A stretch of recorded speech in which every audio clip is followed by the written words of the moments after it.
Good morning, everybody. It's Jeff Goldberg for the Sales Pro Network. It is Friday, May 16th. Wow, we're almost halfway through the year. I can't believe it. If you are a salesperson, and if you're not, I'm not sure why you're listening to this, but if you're a salesperson and you are not almost halfway or maybe better than halfway to your quota by now, like right now is the time to speak to somebody like today's guest or me, because you can still get help and pull out your year. But what you don't want to do is wait till November or October and say, I don't know if I'm going to hit my quota. It's too late. So get the help that you need now. At any rate, I'm a sales coach and trainer, and I work with both individuals and organizations to help them increase their sales. And I founded the Sales Pro Network to elevate the profession of sales. And if you've been with us before, you know that every Friday at 10 a.m., we either do a live training or a live interview with somebody who can add value to the profession of sales. And I've done it for you again, my friends. Today is no exception.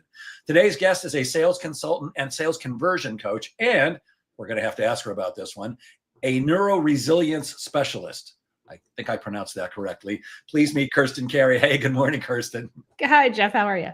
I'm outstanding, and it's good to have you here. Kirsten, before I get into the 1,000,001 questions and try to find out what a neuro resilience specialist is, could you maybe give us the 2 to 3 minute version of your background, what brought you up to now? Yeah, sure. So right in my college dorm room, I was actually helping my then boyfriend with his businesses. He was very entrepreneurial, and I started doing all the marketing and sales for him, like as a help. And what I didn't realize is how valuable that skill was.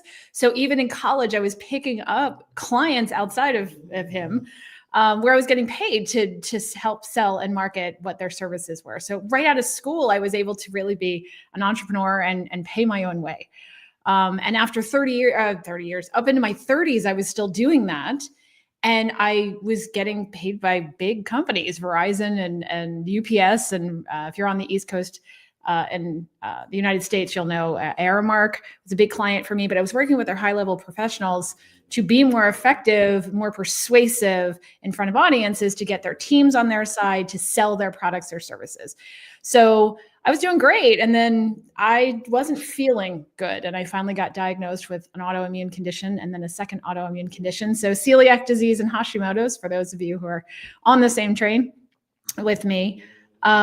And I couldn't find answers. I went traditional medicine, I went natural medicine. So as I often do, I go back and figure out the answers on my own. Got all these certifications. I came out as a natural health practitioner, and I created a program and built restaurants helping people reverse autoimmune conditions. And I built a 7-figure company doing that for 15 years.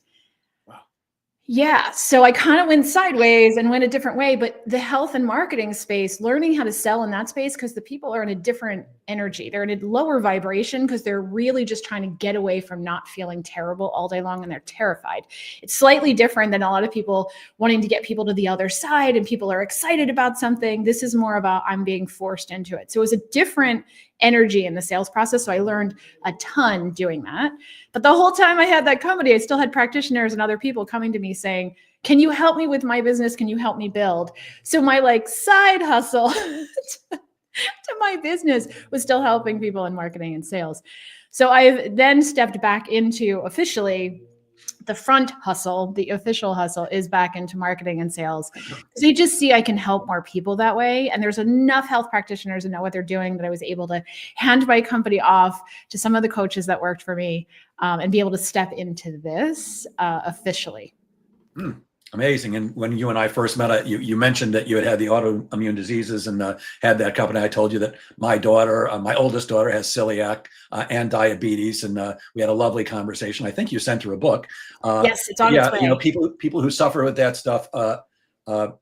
It's like if you don't have that stuff, you don't understand. It's like for me, and I can't compare it to celiac or anything like that. I have bad spring allergies. Mm-hmm. And when you say to somebody, yeah, my allergies are killing me, they're like, come on, it's just allergies, except no, it can shut you misery. Down. Yeah. Yeah. So it's brutal. So, I have a great deal of empathy for anybody who's suffering. And the other thing is when you're in pain, like seriously in pain, you can't really think of anything else. Last, I think it was November, I just woke up one day and I had incredible pain in my left leg, like I'd never experienced before. I broken a collarbone and fractured 2 ribs in a motorcycle accident. It was that bad, if not worse. Wow. And it took about 6 weeks till I actually got better. But I mean, I was walking my dog and crying while I was walking because Yeah. it hurt so much. And you can't think of anything else when that much is going on in your life. So it's great that you were working with people and helping them get to the other side. But today we're going to talk mostly about selling because you and I, that's how we help people today. And my first question is, because I go to people's websites and their LinkedIn feeds, what is the bro approach to selling? I love the thought of it. I have an idea, but please explain what the bro approach is. Oh, it's that broiest of all the bros, that like force it energy of like objection handle, force them into it, convince them, push them through, get them to the yes, and all the trickery and all of the tactics. And it feels wrong for a lot of us. Right. So, I've sold that way and I know how to sell that way. And I just don't feel good when I do it that way. And I was trained under people, paid lots of money to very well-known trainers out there. And that's the approach, right? They say they want to get into alignment with the client and you want to get to their side of the table, but that's not how it feels, right? You're trying to find something to use against them. It's force selling. And the types of energy or the types of people who use this approach. As soon as you hear like that bro sales, everybody's like, oh, and it's that used car dealership kind of energy. And it just doesn't feel good. And then you see more returns, more chargebacks, people not getting the results the way they should. You don't get the referrals the way that you should. You just don't see the results the way you should, even if you get them over the line. So in the end, the long-term strategy, it just doesn't really work well. Yeah. So I believe that what you're saying is exactly why I formed the Sales Pro Network, because that kind of selling is what gave all salespeople a bad name. And look, I've been selling for 50 years and I certainly was a bro salesperson because that's how I was trained too. Yeah. And it's not that it doesn't work. It just, it leaves everybody with that feeling. Yes. And you burn sales teams out with it. Sorry? You burn out the sales teams, you burn out yourself. So again, it works. So if you just want to push through, you can get to a yes. I could teach you how to do that. But in the end, long-term for everyone, it just doesn't settle well. It doesn't feel good to everyone. And look, when you have to buy something, if you got to deal with a bro salesperson, you got to deal with a bro salesperson, but you'll get more, you attract more flies with honey than with, or whatever that is, than with poop or whatever that is. Right. that is. But you don't have to be a bro to sell that. You can actually, to me, it's all about serving.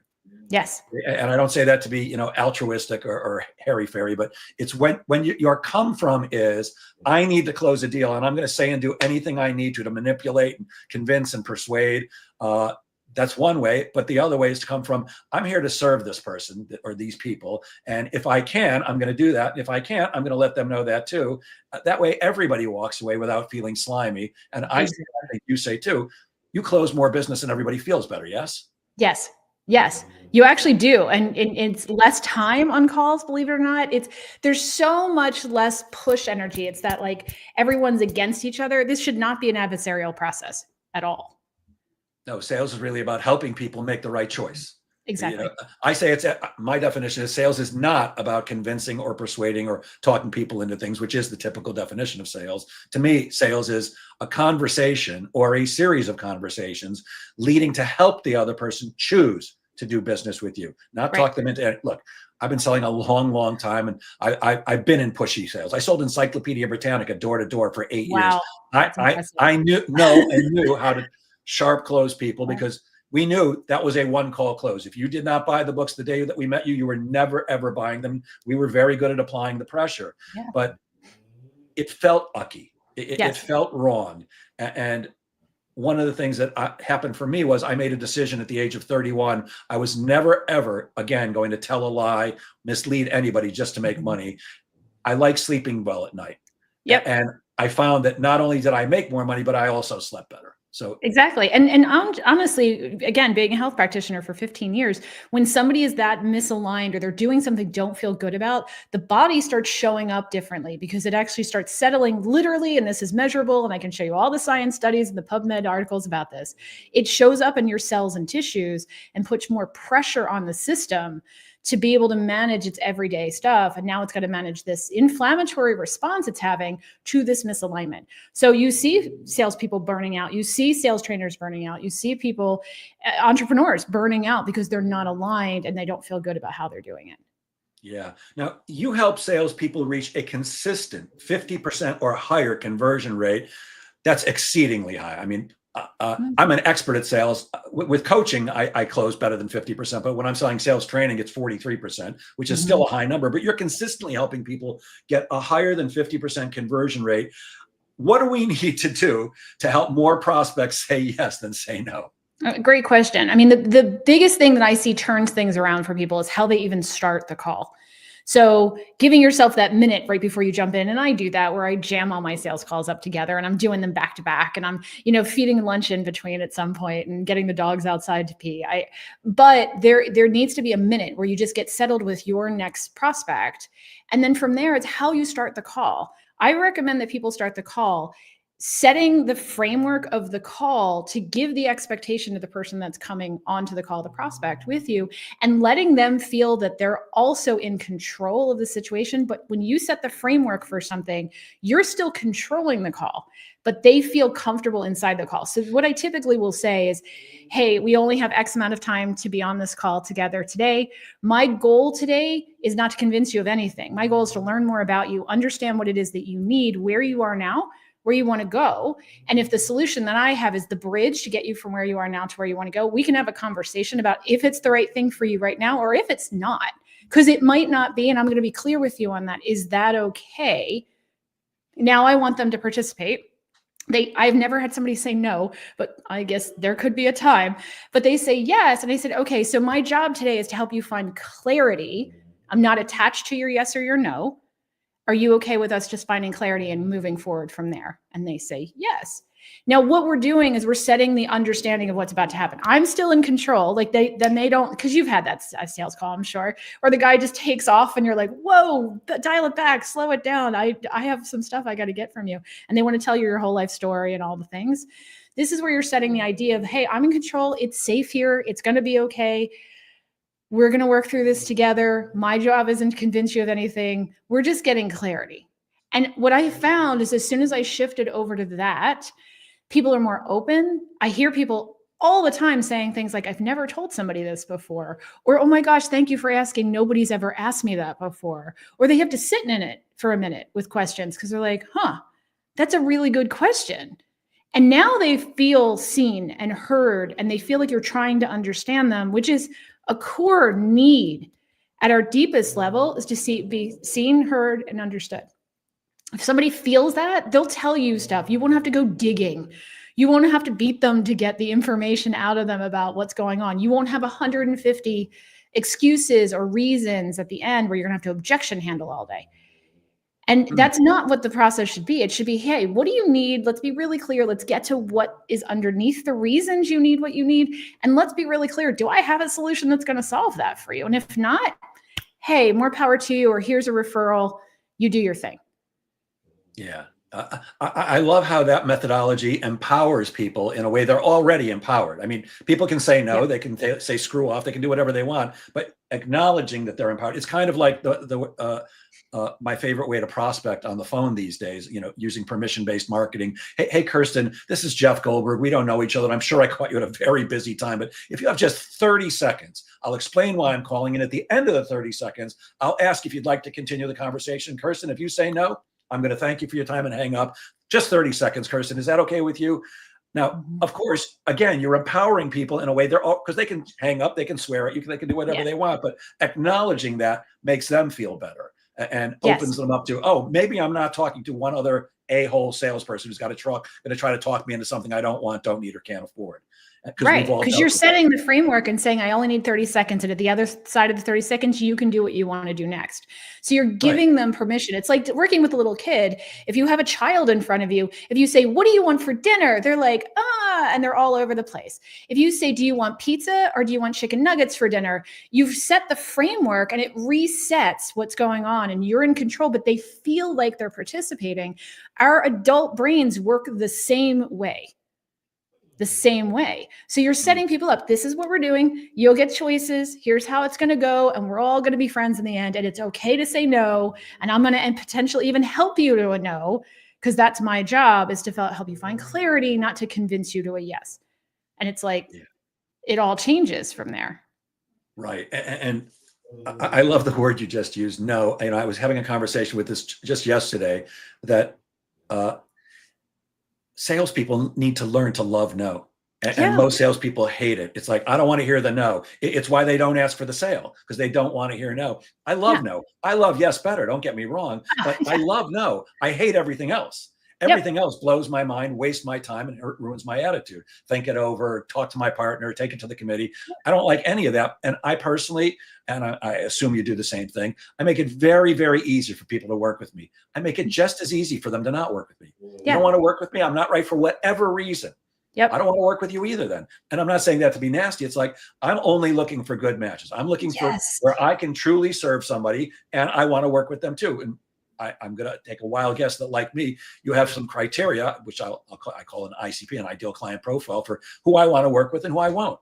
Yep. And I think one of the keys in sales is to get to a point as quickly as you can, which is not easy when you're first starting out, get to the point where you can actually turn down business if it's not right for you. And that certainly wasn't always true for me. There have been times in my life where I needed the business desperately and I had to take a deal. But at this point, it's like, if I don't want to work with you, I'm not working with you. I don't care how much money you offer me, what the deal is. It better be right for everybody. And I think that we're kind of talking about a word that you use a lot, which is alignment.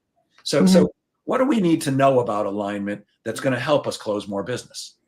I mean, the first thing is really what you were just leading into, is this understanding of who's the right person for me right now. And our businesses evolve over time too, right? I mean, that's my company name is Evolve, but businesses evolve over time. So sometimes what was right for you when you started your business a few years ago may not be the right type of audience for you now. So also be really clear and checking in every couple of months or so. Are these the right people for us? Is this the right market for us? Are we attracting the right people? Because there have been a lot of things that have changed even in the last 6 months with advertising online and what type of level of people they're bringing to you and how much it's costing to get them.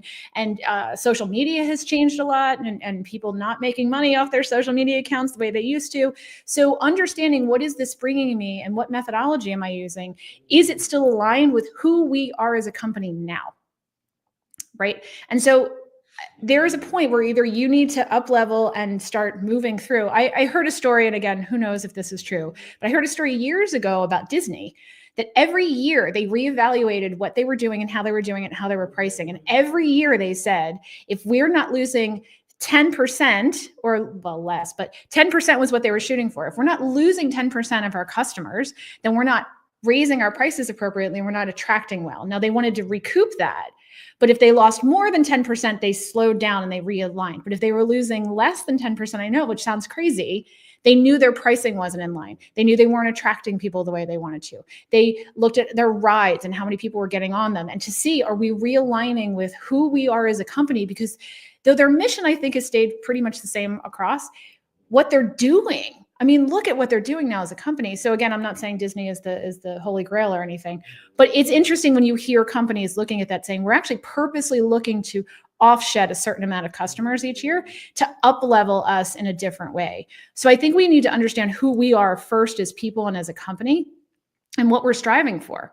And a lot of us as entrepreneurs, we want to grow as well. And if you're feeling stagnant in what you're doing, then you won't grow either. So you have to kind of stretch a little, and it gets scary because you get used to the bread and butter, right? You get used to those people coming in, and you're like, wait a minute, is there something more? And for some of us, that bread and butter is the whole thing. But the world is changing now at a rate, in my half century or so that I've been here, I have not seen the changing, the adjustments the way that we've seen, especially in business. And I'm not here to blow smoke up Disney's rear end, but they're an amazing company. And their customer service is second to none. Being a father of 3 kids who are now adults, but we certainly watched every Disney movie and went to the parks and went on a cruise with them. I don't know that there's any company that does customer service like they do. It's just astounding. You might appreciate this. So you know that my oldest daughter has celiac. Yes. And of course, I was very concerned going to the parks. How is she going to eat? And I made a bunch of calls beforehand. Every single restaurant we went into, I was instructed, ask for the head chef. The head chef is going to come out and show you everything that your daughter can eat. I'm like, come on, there's no way they're going to do that. Yep. Every single restaurant, head chef with the hat on and everything. She can eat this. It was just magnificent. They Same were thing one on of the the cruise. first companies that did that. And that's really a great example of alignment. They saw an uptick in autoimmune conditions for children and kids being allergic to things. So they, as a company, said, well, we serve families and children, and this is the change that we're seeing. Do we want to be aligned and be the most magical place for all of the children and all of the families? What will make it easier? And they stepped in, and it was something when I was working with people in that market, when they were going on vacation, that was the most common place they would go when they had food sensitivities and issues. Same thing on the cruise, by the way. The way I know that you can only eat certain. I mean, it was just astounding. I'm like It tearing up. changes the whole thing. Yeah. Yeah. And it makes you say, I love this company. They care about me. I want to do more business with them. That's how you create feel that seen, atmosphere. heard, and understood. Yes. Exactly Because you have right. to eat 3 times a day ish, 5, however many you're doing it. And when you travel and you literally can't eat anything, or they give you the same plain chicken all day and the same unflavored vegetables, it's not a good experience. And I've had that experience too. And then you're just like, but again, back to, do you feel seen? Do you feel heard? Do you feel understood? That will keep you in a company forever. Exactly. You recently sore from a workout with your coach, and you said that it wasn't the bad kind of sore. It was the good kind of sore. Can you explain the difference? That's so funny that you picked up on that. So it was an article that I had written. I think I put it on LinkedIn. It was one of my emails. And I did. I woke up the other day and I was writing, my marketing and my emails. And I'm like, God, I am so sore. But it's the sore where you didn't injure yourself. It's that sore where you're growing. You're doing a growth moment. You're building muscle. And I hadn't seen this is not true. My ex-husband, my husband, my current husband, hopefully I'm not getting divorced, and I felt that coming. But my husband is a personal trainer as well. And he was in the natural health practitioner business with me. And every now and then he'll pop into the gym with me every couple of weeks or so, and he'll help me with whatever training that I'm doing at the time. And he was watching my workout, and he's like, okay, let's adjust this arm right here. Let's move this 2 inches. Let's change this. Let's lower this weight, which I was all proud of myself for being at the weight I was at. And he's like, we're going to lower the weight on the bar that you're at because I want you to do this differently. Or we're going to raise the bar on some things that I was like, oh, okay. And he made tiny little adjustments that made huge impact on my ability to build and to grow muscle and all the pieces that I felt the next day. But when you've done something and you've hurt yourself, like you were crying as you're walking the dog, when you've hurt yourself, and when you've done something that is going to help benefit you, but there's a crunchy moment where it's uncomfortable. And I was definitely uncomfortable for a couple of days, but then I've gotten up against it. I'm feeling it in a better way. So the same thing applies, I think, to sales and resilience, as we were talking about resilience earlier, is you're building on purpose. You're building with intention. You are growing with intention. And in growth, there's always moments of discomfort, but there shouldn't be agony and pain. And that's the difference, where I think a lot of people think resilience is get beaten down, go to the worst thing, hit ground zero, hit rock bottom. It should be so hard. Push yourself until you bleed, and then try and come back from that. I'm like, how about we do this with intention, where we're going to be uncomfortable and we need to be clear about that. And there's going to be moments of discomfort, but you shouldn't be putting yourself in a situation where you're in pain. And I'm a gymnast. I was a high-performing gymnast for many, many, many years of my life. And the coaches there were literally coaches that if we were not crying at the end of practice, they had not worked us hard enough. So there's the idea of agony, the agony of defeat, the agony of sales, the agony of no pain, no gain. Yeah, exactly. And I don't appreciate the sentiment behind it. I think what we really need to do is be intentional about our discomfort and our growth opportunities, and know it's going to not necessarily feel good, but it shouldn't be hurting us. Yeah. And that's the big difference. Yeah. I often advise, if you're going to be in sales and be successful, get comfortable with being uncomfortable, but it shouldn't be painful. And I love the phrase you used, tiny adjustments, because it only takes tiny adjustments to substantially increase your ability to succeed and earn in sales. Tony Robbins talks about this, all the great gurus do, but if you just make one little improvement a week, forget about a day. 1% improvement a week. Yep. One tiny improvement. That's 52 improvements in a year. Exactly. It's hard not to be more successful when you made 52 tiny little improvements, and it doesn't have to be painful. No. Yeah. Something else you talk about frequently is shame. And how is shame used in sales? And can you talk about that a little bit? Yeah. So a lot of the work that I did with people and when I was helping them as a practitioner is I realized there was a lot of emotional and mental traumas that were sitting in the body, right? So a lot of the work that I did, even though I was trained in all the physical stuff and the labs and all those things, is helping them find that emotional trauma and helping them dissolve it. And the same thing applies actually across the board. We all have them. Something has occurred before the age of 7 that we've been trained to believe is true, which may not be. And they cause actual traumas in the body. And one of the things that you'll see is shame is, I have found, to be the deepest seated trauma that you can experience, this deepest seated emotion. And it causes you to do things. It causes action a lot of times, not necessarily in the best of ways.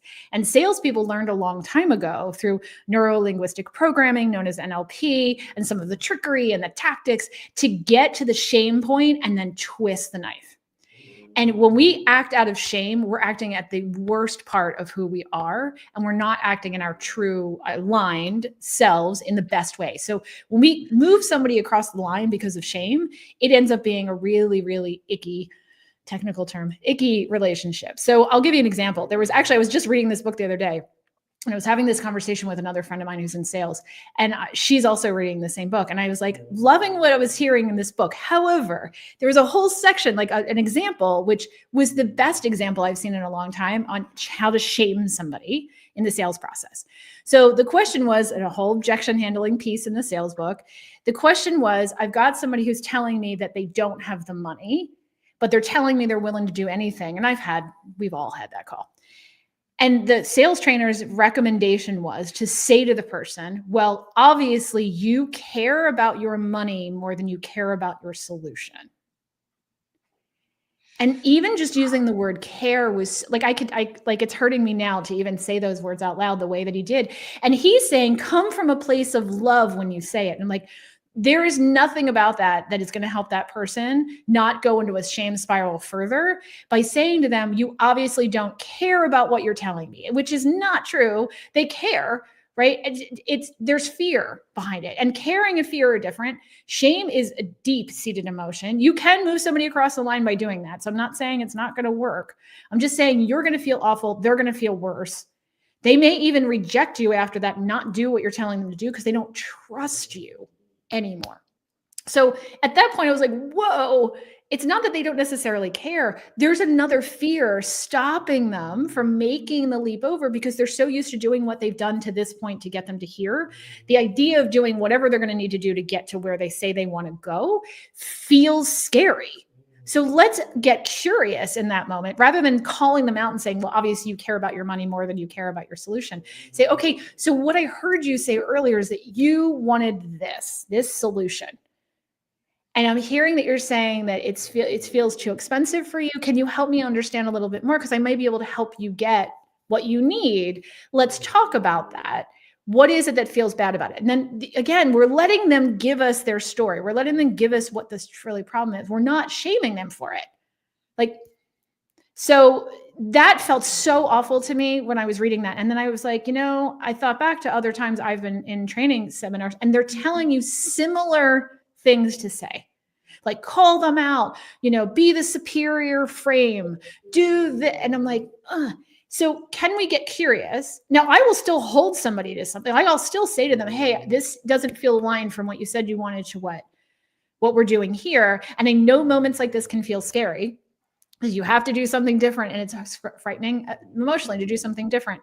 But can you tell me more? Because I'm curious why that's happening right now. And if I can help you, I will. Different. Then I'm just going to call you out. But I will say these things. A lot of salespeople won't even touch that. They'll just go, okay, it's too expensive. And then they run back to their sales manager, or they run back to the boss, or they are themselves the boss and they think I have to lower my prices. And I'm like, it's never about money. They will use money as the shield, but it's never actually about money. Correct. Never. So when you call that, every salesperson thinks it's about money, and every prospect thinks it's about money. And look, there are some people who will cut you off at the knees for a nickel, but it isn't most. Because if it was, we'd all be driving 1980 Honda Accords because you can pick one up cheap. Yes, it's not exactly. that at all. And Shame can be a very powerful motivator, but Yes. it's not something we as salespeople should be using to motivate people. And I can't resist sharing this with you because I think I mentioned to you when we first met that I do stand-up comedy on the side because Yeah. I don't get enough people paying attention to me during the week. So I need more applause and more love. And I was asked to give a speech about a year ago on humor and laughter. Mm.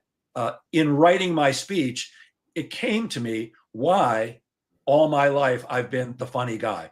Class clown in school. He never raises, my mom was in school literally every second week. He never raises his hand. He just shouts out anything he wants. He thinks he owns the room. He just wants to, he's the class clown. Yeah. And of course, later on, I go into comedy. And it occurred to me, and this was not before I was 7, but I'm with you. Almost everything is from before we were 7, 8 years old. But let's see, what grade would I have been? Oh, 8th grade. So I must have been 13, 12, 13, something like that. My class was doing an assembly, and my class was doing what's the name of it? West Side Story. The Sharks and the Jets. For those of you who are too young, it's a great movie and a great play and a fantastic story. And it's about 2 gangs in New York. At any rate, the guy who was playing Riff, the main character in the Jets, I think, he has to sing this song, "When You're a Jet." When you're a jet all the way, blah, blah, blah. It's a famous song. And he was in 8th grade, he was already 6 feet tall. And he was obviously chosen because he was the manliest man of the group. But we were standing backstage before the curtain was open, and he started freaking out. And he told the teacher, "I can't do this. I cannot sing this song in front of the entire school," because it was an assembly for the entire school. Can't do it. Not good. And she took a few minutes trying to talk him into it, so realized he just wasn't going to do it. And she turned to the rest of the class and said, "Does anybody else know the song?" Well, I think you can guess who raised their hand. It was me. I said, "I know the song, except here's what you don't know." Until the age of about 15, I had a very, very high voice. I sang soprano in the Chicago All-City Chorus. I didn't even sing with the tenor. I sang with the soprano. That's no joke. Yeah. That's how I had a good voice, but it was very high. So instead of when it came time to walk forward and sing the Jet song, instead of "When you're a jet all the way," it was "When you're a jet all the way." And as soon as I started, the entire audience is hysterical. No. I can still to this moment see the principal standing at the back, slapping her knee, doubled over with laughter. And of course, I was ashamed. Yeah. And I realized when I wrote this speech last year, oh my God, all my life, I've been trying to get people to laugh with me instead of laugh at me. Powerful. That shame now drove me to something good, but it's not something we should use to manipulate people. No, because it was certainly painful. No, and I love that story for a couple of reasons. One, you finally kind of saw what's driving a lot of behavior even now as an adult. And part of our job as the salespeople is to help the person that we're talking to find some of those. Now, you may, depending on what you're selling, you may not get to that level of it, but understand what's driving their behavior. Right? It's not the money. It's not, there's something underneath the behavior that they want, and asking the questions and getting curious to say, well, why is that a thing? Why is that important to you? How long has it been important to you? When do you remember it not being important to you? Things where you're getting to, what you're doing is you're getting to the driving force, which yours was laugh with me, not at me. And you make decisions at a subconscious level. And until you brought that to the conscious, you didn't realize some of that. So it probably even makes you check in now to be like, oh, why am I participating in this behavior right now? Actually, you're close. What it did was it helped me see, when I was able to see what I was actually doing, not on a conscious basis, it allowed me to shift who I was. I'm still the class clown. I still look for every excuse to say something funny, but now it's to give people the gift of laughter rather than to feed my ego, which I still love, but it's just a different place to come from. And I think it's the same thing in sales. If you're coming from, I need to close a deal, that's very different than how can I help you get what you need? And I also get what I need. It's a more generous place. And people sense that. Yeah, I know you talk about safety. Maybe we'll talk about that a little bit more later, but you also talk about clarity. And I mean, it seems obvious, but why is clarity so important when selling? What is a clarity manual, and what is the clarity enrollment method? Oh, so there's so much in there. So let's go through them. So, I mean, clarity, like I said from the beginning, when we start a sales call, I want to make it clear to them that my job is to help them find clarity. So the word clarity just kind of thread through threads through everything I do.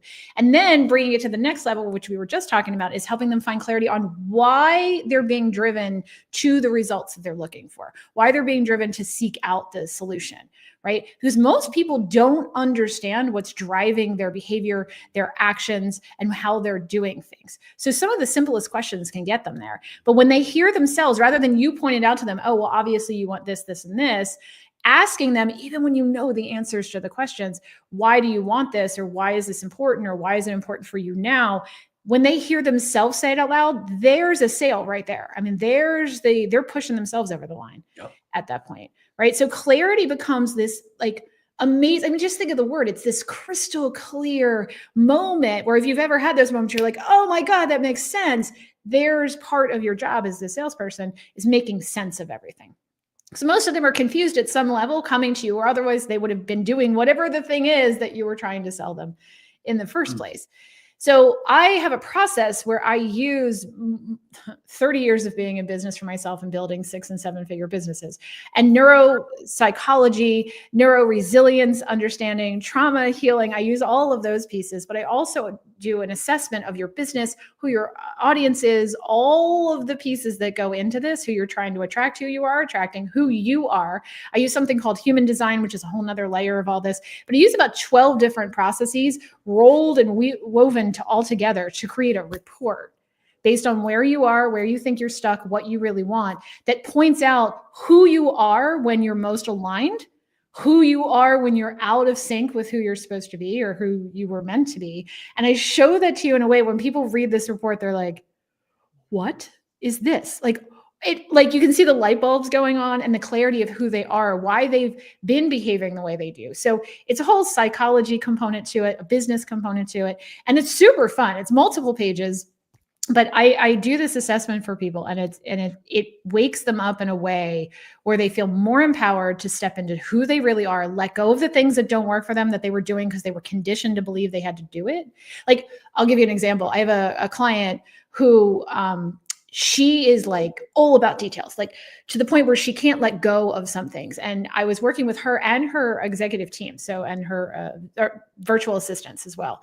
And she started telling me a story because I was asking her a bunch of questions. She started telling me a story about when she was 5. She had a dog and she had a rabbit. And her parents apparently had these animals to teach her how to be an adult, like how to have, behavior where you were trustworthy and you could be responsible. And again, she was 5. She forgot to feed the rabbit. Her father came home and killed the rabbit to teach her a lesson on being responsible. Now, she had apparently never told anybody this story before. And I was really talking to her about, we need to let go of some of these details because you're a visionary. You're somebody who sees all the high level stuff, but the details bog you down. What is it about the details? Like, where did this come from? And then she starts telling me the story and I'm like, holy heck. Wow. So every time she didn't feel she was being responsible and all over the details on something, that's why she couldn't even let go of it to some of the people she was paying to do this job. She kept thinking someone might die. And again, when you're 5, you make connections in ways that hold on to you over time. So I created this whole report for her. And that's how I knew this, because I'd done this report. And when I got into this with her, she read the report. She went through all this. It has changed her business. It has changed how she shows up on sales calls. It changes how she's directing her team. I coached her team on how to be better at getting her to let go of the things. So now they're kind of managing her in this. And they even have a code word. So when she gets into the space of, oh my God, I can't let go of the details, they have a code. I think it's Bonanza, where they say Bonanza. And she goes, you're right. I'm going to let go. Because she was conditioned to believe if she let go of any detail at any moment, someone might die. Yeah. Right? Wow. We all have those things in us somewhere. So this report shone this amazing light on what makes her brilliant. Now she leans into the idea that she's the visionary for the company. She's very good at seeing where they can go. Her team is responsible for figuring out how to get them there. Well, first of all, I'm thinking, gee, I guess my dad wasn't as tough as I thought he was. Right. Right. That's brutal. Yeah. I mean, it's a powerful lesson, but to kill a child, you shouldn't forget it. That's a tough one, and it's no surprise that she is who she is. But I want to emphasize something you said, which we kind of slid past, which I think is so important, and it's that when we say it, no matter how good we are at establishing trust and doing all that stuff, we're still salespeople, and people are listening to it filter through. Yeah, but she wants to sell me something. Yeah, but he wants to sell me something. But when they say it, obviously it's true. Otherwise, they wouldn't be saying it. And I learned that a million years ago when I sold Encyclopedia Britannica. So at the time, there was what was called a 3-day revision clause, a 72-hour revision clause. And it was on the back of the contract, very clearly spelled out that you can cancel this within 72 hours with no problems and no repercussions, and you'll get your money back and all that stuff. And we were actually trained to point it out. Now, when I first learned that, I'm like, why would I want to tell somebody about that? That's crazy. Hopefully they never notice. They said, no. They're going to notice it by you bringing it up. You're being honest. And by you asking them questions. So what made you decide to get these books tonight? What made you decide to invest in Encyclopedia Britannica for your kids tonight? And they would say the reasons. And of course, they're believing it. Whereas if I'm saying it, it's like, yeah, but Jeff just wants to close the deal and make sure I don't cancel. So it's so important that it's really not about us. You know, in sales, we think we're the show, and we are a show, but it's all about how do we have a conversation with people that helps them to come to the conclusion that, this is a decision I should be making because it's right for me. And then reinforcing that in their minds by them telling you. Brilliant. And I have 15 other questions I want to ask, but you brought it up. You said the word a couple of minutes ago, and I can't, we've got about 18 minutes left, but what is neuroresilience? I love the sound of it, but what is it? It's a wonderful word, right? So we'll just pull it apart again. So resilience is the idea that we're intentionally building and growing in a way that's helping us and helping everybody else around us. That's resilience. We're doing that on purpose. Again, resilience, I think, is confused because we watch all these stories about athletes and people who've pushed past and they've bled through and the cries and the tears, but you also see that they're broken in a way still. Like every one of those people, there's still part of their story where they broke something that's unbreakable. They broke a relationship on top of it. They broke their body in a way. They did something that was irreversible. We don't want irreversible. We want to build on purpose, right? With intention, that we're knowingly growing, we're knowingly evolving. The neuro part is more of the psychology and the emotional side of who we are. So there's a breaking point within us emotionally, mentally, and physically, but you can't separate those things. Your emotions affect your physicality affects your thought process affects the emotions. We're one being, and we're beings who are sensory. So everything that comes into the body comes through the senses first. We don't consciously think things through. So traumas and great experiences, whether it's good or bad, it doesn't matter. It comes through our sensory experience first. So if you understand that people are sensory, our emotions are actually the first thing that it really, the touch, the smell, it triggers an emotion or creates an emotion based on your paradigm, which is your conditioning to believe, am I safe or am I not? And this emotion and this sense that I'm having in this moment, does it fall into the bucket of am I safe or am I not? And if it's not safe, we say it's bad. If it is safe, we say it's good. And we build on that over time. Now, you can purposely build on that, bringing the conscious brain into it. But most people think they're logical decision makers and they do things logically. We do not. 100% of us, 100% of the time are being led by what our component is to believing we're safe or not that got locked in at some point. Then we try to justify it with our logic. So if you know that about yourself and every human that's out there, we have to understand how do we connect with the emotional side of who they are, the sensory side of who they are, and then help them also justify it logically.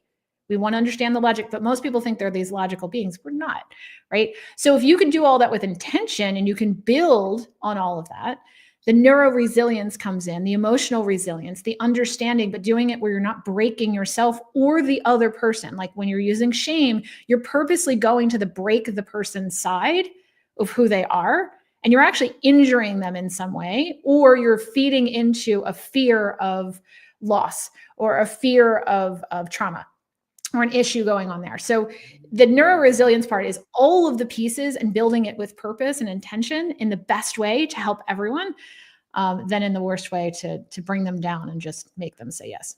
Wow. And this is not the first time I've heard this. And being ancient, I can't remember his last name right now. I've interviewed this gentleman twice. He's brilliant. His first name is Michael. He is a neuroscientist, and he helps people craft messages that are going to make them feel safe, because he said the exact same thing you did. He said, people will buy when they feel safe. Yes. And that most of the time we're working he doesn't call it the lizard brain. He has another name for it, I think, but we It's got a the lizard lizard brain, brain, which yep. is protecting us from all the terrible things that could kill us. Mhm. And, it's from, caveman days, and we don't have to live that way anymore, but it's still running us. And that Yeah. if we can craft messages, if we can act in a way that makes prospects feel safe, that's when they'll buy. Yes. And if they don't feel safe, they won't. No. And that's when you get into objection handling. Basically, if I made this as simple as possible, if they are in a straight objection handling space, it's because they don't feel safe about something. Whatever they're telling you, you have to understand there's something underneath that they may not themselves be aware of. So that's where they're like, oh, I'm just saying because it's too expensive. Well, logically, I could get this cheaper somewhere else. And you're like, well, then why didn't you buy it already? Like, there's something to it. There's something they sense. And again, back to being a sensory being, this is measurable. So this isn't like woo-woo. This is straight science. We can measure these things. We all have a vibration that we are vibrating in at any given time. And if you've ever walked into a room and you're like, something doesn't feel right here, or you sense that something has gone down where everybody looks okay, but you're like, something's wrong. That's us in our primary state, really understanding I sense something's not right and I should be cautious, or I should be aware, or I should get the heck out of here. There's something about that. Or you sense that it's all good and everybody's happy and you want to feel happy too. That's measurable. Now, when we're in a state of fear or we're in a state of shame, we vibrate at a lower level. When we're vibrating in alignment, we're vibrating in joy, we're vibrating in love, we're vibrating at a higher level. So understanding that we're all vibrating all the time, you also, as the salesperson, can't be vibrating in fear. You're afraid to ask for the sale. You're afraid to give them the numbers. You're afraid to tell them how expensive it is or how much you're charging, whatever it is. They sense that. So if you're going into the call thinking, God, I have to get a yes because I can't pay my mortgage if I don't close this deal today, they sense something is off. So you could say all the right things. They could say all the right things. It doesn't feel right to them and they don't know why. They'll say no. So getting aware of who we are as beings, as human beings, and not compartmentalizing the way we do, or not separating ourselves out, which we're told, oh, the mind is one thing and the body's another thing. We're all one thing. But understanding how to get clarity for yourself and balance for yourself and being one with yourself and being connected, you'll understand the vibration you may be putting out that you had no idea, which is turning people off. I've seen salespeople who are terrible at this sales process. They're not following the script. They're not doing all the things. And they're closing people at a higher rate than people who should be closing because they're doing all the right things. And like they have a different vibration going into the meeting. Yeah. Right. And then we couple it with a couple other things. They're killing it. Right. They're not the smartest guy in the room. They're not the best person. They're not all that, but they got it. And they just understand that they just need to connect. And are you doing that with your calls?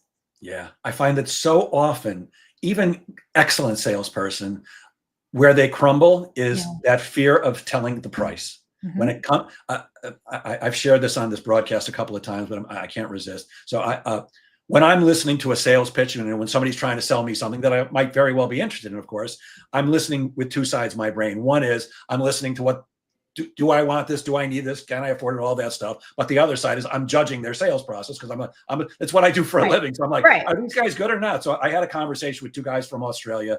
I forget, it was some kind of SEO or something like that. And all the way through, I'm going, God, these guys are good. I'm loving this pitch. This is awesome, man. These guys are great. Because I love when somebody's doing their job well. And they did a great job all the way through until it came time to tell me the price. And they actually, I could see their bodies shift. They got to apologize. I know it's a lot of money, but that's like saying, I know you're going to get mad at me, but you know everything that's coming after that. Prepare for the worst. The worst. And they completely lost it on the price. And after they did, I actually asked permission because unwanted advice, unsolicited advice is rarely welcome. I said, would you guys, I don't normally do this, but would you guys mind if I give you a little bit of feedback? I'm a sales coach, you know that. And they said, yes. I said, you guys had me up until 30 seconds ago. You blew it when you said, I know it's a lot of money, but you can't do that, guys. Mm-hmm. And I ended up coaching them instead of buying their product. But if you don't feel comfortable, then the prospect's going to know it, even if you're not stupid enough to say something like, I know it's a lot of money, but it comes through because there is that vibration. And when you said that, I thought about, it's like when I walk into my house and I know something's off and I'll walk into my bedroom and my dog threw up on the floor. Yep. I didn't have to walk into my bedroom to know something's off here. You can just feel it. Yep. And the dog probably was thinking, oh God, I screwed up. You probably felt his energy. Like animals and Probably. children are so amazing to be around because they're working in this sensory being experience all the time. If we could just learn from them a little bit more, but right around the age of 7 is when we kind of come online with the conscious part of who we are. And we start to shove down the sensory experience, but it's now running underneath the surface. Yeah. And so we need to understand that. And a lot of times people show their hand, so to speak, where they're so terrified, they'll say something like that. They're like, oh, this is expensive. Oh, you might not be used to it. Or prepare for this. Or let me give you the bad news. And you're like, what are you doing? Like, I didn't think it was that expensive until you told me it was expensive. Now I'm like worried that I'm spending money I shouldn't. Like, you're the expert. That's why they came to you in the first place. Yeah. It's this amount of money. Can you say it out loud without flinching, without smiling, without freaking out? Can you just say it like you just said everything else in your whole entire conversation with them? I'm wearing a purple shirt today. Matter of fact. It's $20,000. Your mindset when you're giving the I always call it the investment instead of the price or the cost. But when you're talking about the money, it's got to be, the mindset has to be, this is absolutely the right number. And of course they're going to want it. Yep. And I say that and for all this, Kirsten, the investment is just whatever it is. And then I shut up, which is typically the hardest thing for salespeople to do, which kids don't do, but kids are great salespeople. And if you want to learn how to negotiate, just listen to a kid who wants to go to Toys R Us. They don't even understand. They're like, well, if I just ask again, maybe she'll say yes this time. Like, they don't take it personally. No. Right? It's a game. We think our whole being is in this number. If somebody doesn't say yes to us, then we've screwed up. I mean, that's how a lot of us were raised. It's transactional, right? If they say yes to me, I get more love. If they say yes to me, I'm more protected. Like, it's, again, this is a subconscious conversation going on underneath the surface. Yeah. Kids know that 99 no's equals a yes. Exactly. Can we go to Toys R Us? No. Can we go to? All right, let's go to Toys R Us. You win. You kill me. Now, that's not a great sales technique, asking 99. No, I don't recommend it, but it works. It absolutely does. There's a word that I hate, and that word is pitch. My belief is the only pitcher should be on a mound at a baseball stadium. I hate the word, and I hate all that it implies when it comes to sales. But what do you think is the most important part of a sales presentation or pitch? It's a good question. And again, this depends on whether you're pitching from the platform. So it depends on how the information about the product is coming through. So are you on a sales call? Are you standing on a platform? Have you collected a lot of people? Are you doing speech? And then there is a pitch point where you then give them. So it kind of changes a little depending on the format that you're using. But the most important part, I think, is what we were just talking about, is what vibration are you bringing to the information? And are you saying this with confidence and stability behind it?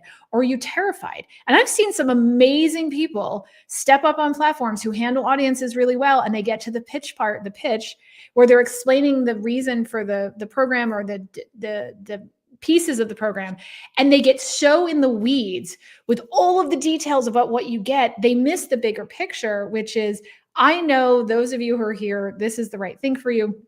This is what we have. And here are the benefits of you doing this and doing it now, but let's have a conversation to make sure it's the right thing. I always like, even with a pitch like that, I still say, let's have a conversation, because most of my clients are high ticket. Most of them are minimum of $3,000, but most of them are at $15,000, $20,000, $30,000 of what they're talking about when it comes to the high ticket sale. So there is a pretty huge number sometimes, again, relatively speaking, but it's the energy behind it. What are you telling them and why? And I see people adding stuff. Well, I'll add this bonus if they do this today, and I'll add this other bonus if they do this today. I'm like, why are you adding the bonuses? Well, it'll help them say yes now. I'm like, are you adding the bonus because you don't feel you have a valuable thing? Are you dumping the price because you feel this? Why are you doing it? So I still go back to, why are we saying what we're saying? How much is the price and why?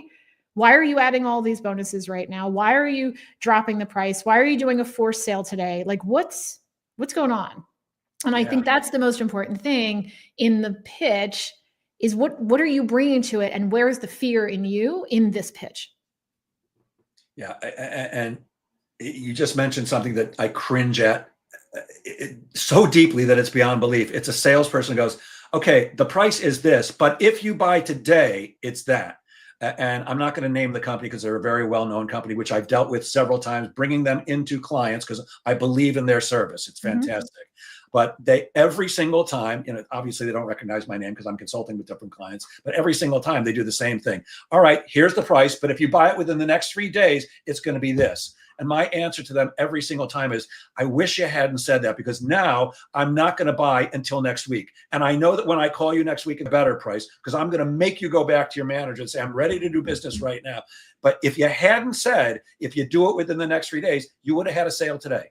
Right. That blows my mind every time. It's a very famous company there, and it's a it's a big process. It's a big tactic. And every time I've ever seen any sales trainer, they always talk about that. I'm like, okay, let's talk about the reason why somebody would get a discount. Let's make them do something. Everything's an energy exchange. So money is an energy exchange. You give something, I receive something. Like this is something, and it has to be on both sides. And if we're doing something just because we're trying to force something, that energy exchange gets skewed. So where I will do price differences is, if you pay in full, we'll take $1,000 off. If you pay in full, we'll do this. If you want to do this before this date, we will do this. And I don't say in 3 days, we're going to drop this. It's if you get started in the next cohort, or you get started in the next, like, there has to be a reason for it, not just, you got to make the decision in 72 hours. It's if there's a reason. Like, we have another program starting. If you do it by this next one, then it'll be this. But there's a reason for it, not just I'm going to trick you into, or I'm going to force you with this arbitrary thing. Or I like to give bonuses. I like to do it the other way, where if you make a decision in the next however many days, I want to reward you for that. I'll add this bonus on for you.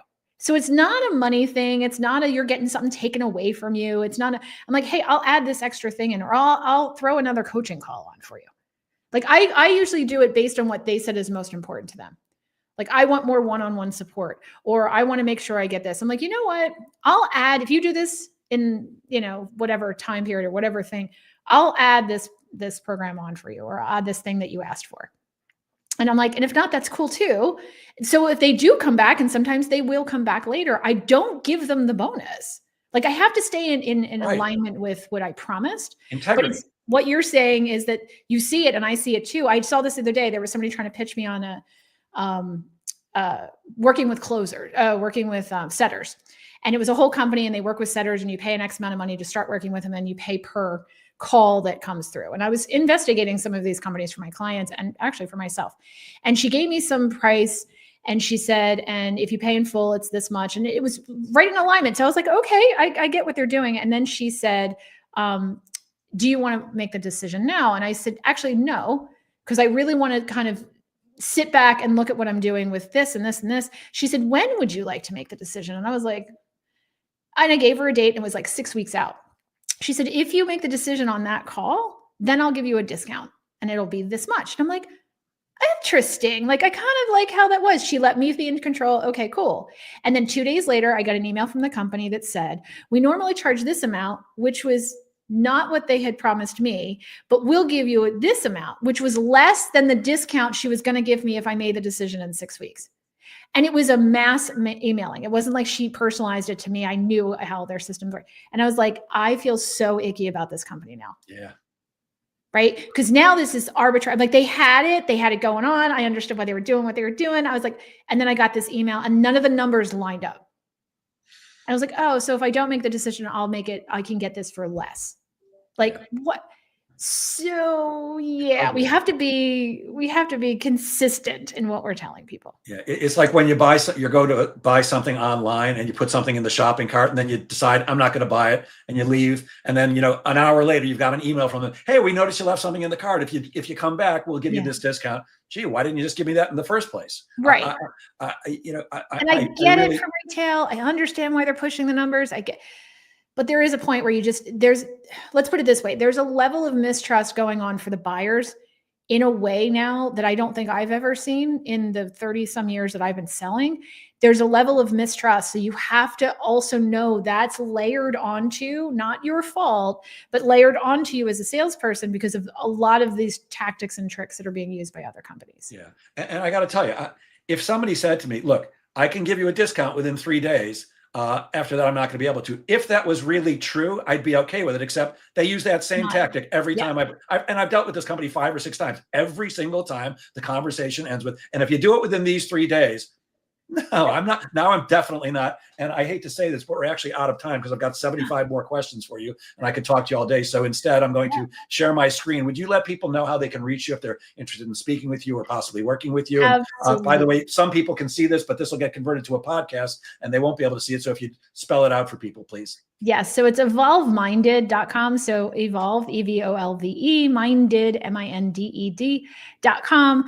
You can pop in there. I'm on LinkedIn, Kirsten Carey, KIRSTIN, CAREY. I'm all over LinkedIn. And again, you can book a call with me. We can have a conversation. A lot of times I have conversations with people. It's just a starter conversation to say, where are you now? What's going on? What would I advise?